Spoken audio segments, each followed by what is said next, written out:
Good morning friends. তো তোমরা সব কেমন আছো? আশা করছি ভালো আছো। আমিও তোমাদের ভালোবাসায় বেশ ভালো আছি।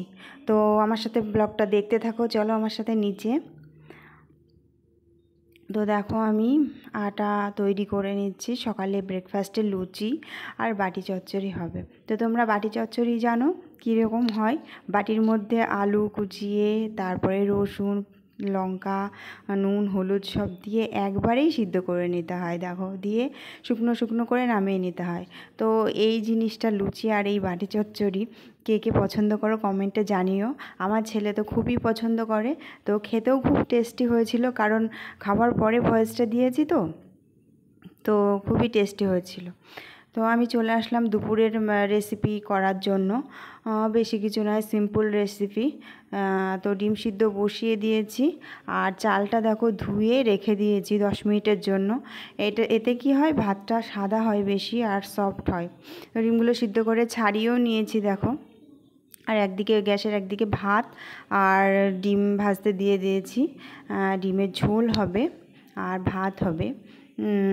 তো দুই দিকে দুটো বসিয়ে দিয়েছি। তো দেখো ফাইনাল আমার মেনু হয়ে গেছে। দুপুরে কি কি রান্না করেছি দেখো। ডিমের ঝোল আর কচু শাক। তো এই দুটোই মানে মেঘলা আকাশ যেহেতু, তো বর্ষার দিনে দুটো রেসিপি আমার প্রিয়। তো খুবই ভালো লাগলো খেতে, টেস্টি হয়েছিল। আর তো দেখতে থাকো আমার সাথে। তারপরে রান্না বান্না হয়ে গেছে, রান্নাঘর সব পরিষ্কার করে নিয়েছিলাম, গ্যাস ট্যাস মুছে। দেন আমার কাজ সব কমপ্লিট। তো আমার সাথে ভিডিওটা দেখতে থাকো।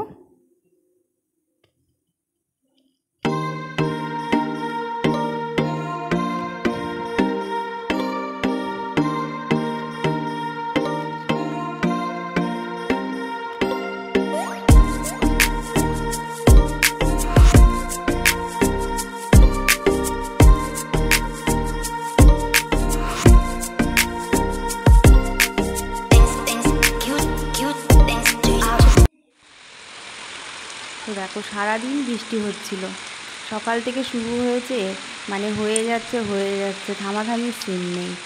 তো সারাদিন বৃষ্টি, তো আমি সেটাই তোমাদের সঙ্গে শেয়ার করছি। বৃষ্টি ভেজা দিনে খুবই ভালো লাগছিল।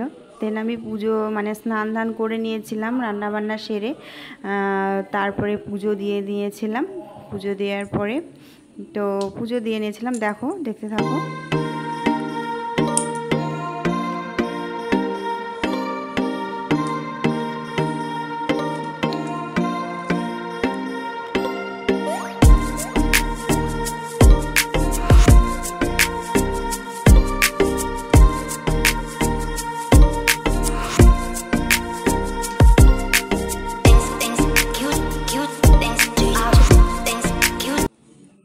হ্যালো। তো সব কাজবাজ সেরে তোমাদের সাথে কথা বলতে আসলাম। স্নান করে আসলাম আমি এখন, মানে রান্না বান্না সব কমপ্লিট দুপুরের। তারপরে পুজো দিলাম। তো এখন একটু রেস্ট করব, রেস্ট করে তারপরে দুপুরের খাবার খাবো। তো ভিডিওটা ভালো লাগলে লাইক কমেন্ট শেয়ার আর সাবস্ক্রাইব করতে একদম ভুলো না। দেখা হচ্ছে নেক্সট একটা ভিডিওর সাথে। Bye bye.